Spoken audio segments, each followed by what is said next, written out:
அனைவருக்கும் இனிய வணக்கம். அனந்தவிரத பண்டிகையை முன்னிட்டு கோவையில் உள்ள சிபிஎம் கல்லூரி ஃபவுண்டர் திரு ராம்ராஜ் மற்றும் திருமதி சசிகலா அவர்களது இல்லத்தில் விஷ்ணு சகஸ்ரநாம பாராயணம் திருமதி ரேவதி மோகன் ஆச்சாரியா அவர்களது தலைமையில் அருமையாக நடைபெற்றது. அனந்த பத்மநாப சுவாமி விரதம் என்பது பெருமாளுக்குரிய விரதமாகும். இந்த விரதத்தை மேற்கொள்வதால் கணவன் மனைவி ஒற்றுமை அதிகரிக்கும், வீட்டின் செல்வ வளமும் பெருகும்.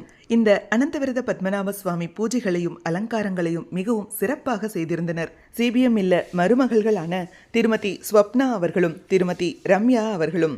இந்த நாளில் விஷ்ணு சகஸ்ரநாமம் பாராயணம் மேற்கொள்வது மேலும் பல மடங்கு பலன்களையும் தேடித்தரும். நேர்மறை ஆற்றல்களை அள்ளித்தந்த இந்த பாராயணத்தை பற்றி திருமதி சசிகலா அவர்கள் நம்மோடு உரையாடி இருக்கிறார். இந்த காணொளிகளை நாம் ஒவ்வொன்றாக கண்டு ரசிக்கலாம். Today is a very special occasion for us. It is Ananta Chaturdashi, the god of Thiruvananthapuram, who is known worldwide nowadays. It was a great opportunity for us and a great boon for us because Revati Akka came here and she recited Vishnu Sahasranama Akshara Shuddhiga Cheppindaru. Avara deenikoskamu nenu na kodal Swapna and Chinna kodal Ramya, all the family, total family is very much grateful to her. Thank you Akka. Thank you Akka. Thank you. Thank you so much. Vam karoti kalyanam arogyam sampadah shatru buddhi vinashaya deepat jyotir namostute deepat jyotir parabrahma deepat jyotir janardana deepo vimani papani satya deepam namostute yarakta puja vashini vilashini Chandashute Jashmini Araktarudinapara Harsakiya Shri Manolalini Yaratna Kadamadanatraya Pragatita Vishnu Jayadehini Shamam Patu Manorama Bhagavati Lakshmi Chapadalaya.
सर्वे कलशन्तु समाश्रिताः आयान्तु देवपूजार्थं दुरतक्षयकारकाः देवम् आत्मानं च सम्प्रोक्ष्य तस्क्लेशं विसृज्य इति अनन्तपद्मनाभस्वामी व्रतप्रयुक्ते सायङ्कालपूजां च करिष्ये.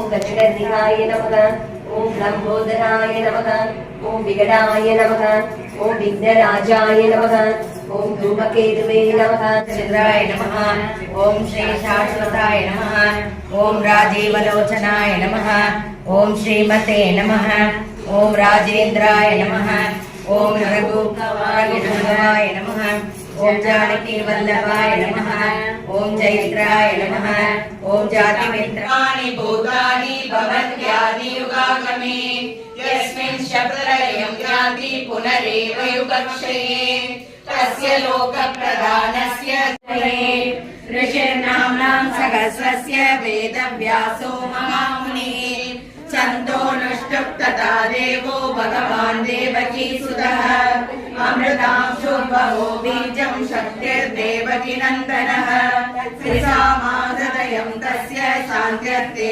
विनियुज्यते विष्णुं जिष्णुं महाविष्णुं प्रभक्तिकौशेयवासं श्रीवत्साङ्गं कौस्तुभोद्भासिनाङ्गं पुण्यो वेदं पुण्डरीकायताक्षं विष्णुं वन्दे सर्वलोकैकनाथम् नमः समस्तभूतानामादिभूताय भूप्रते अनेकरूपरूपाय विष्णवे प्रभविष्णवे अमितवस्त्रं सरसीरुदेशनं सहारवक्षस्थलशोभिकौस्तुभं नमामि विष्णुं शिरसा चतुर्भुजम् छायायां पारिजातस्य हेमसिंहासनोपरि आसीनमम्बुधश्याममायदाशमलङ्कृतम् चन्द्राननं चतुर्बाहुं श्रीवत्साङ्कितवक्षसं नमः विश्वं विष्णोर्वषट्कारो भूतभव्यभवत्प्रभुः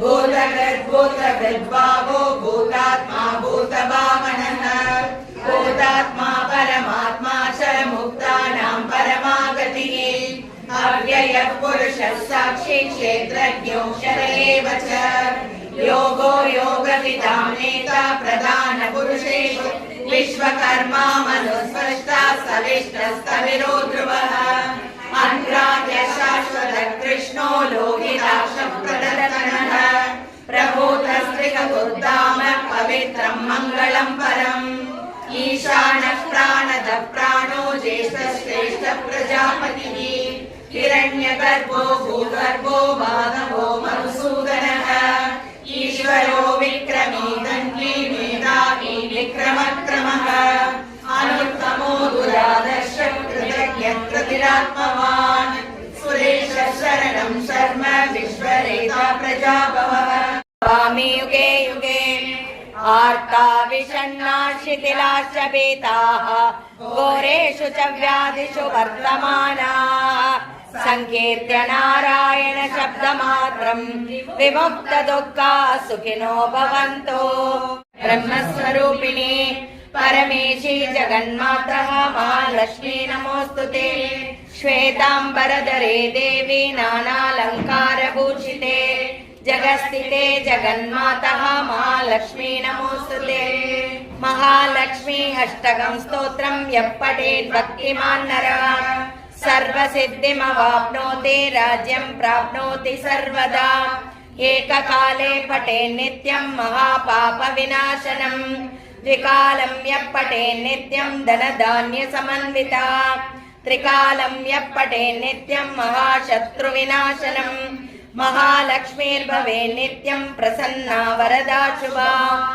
या देवी सर्वभूतेषु लक्ष्मीरूपेण संस्थिता நமஸ்தஸ்யை நம. அனந்த பத்மநாப சுவாமி பூஜைகளையும் அலங்காரங்களையும் பாராயணத்தையும் அழகாக கண்டு ரசித்தோம். இது போன்ற ஆன்மீக பதிவுகளுக்கு மறக்காம நம்ம சேனலை சப்ஸ்கிரைப் பண்ணிக்கோங்க. நல்லதே நடக்கட்டும், நன்மையை பிறக்கட்டும். நன்றி, வணக்கம்.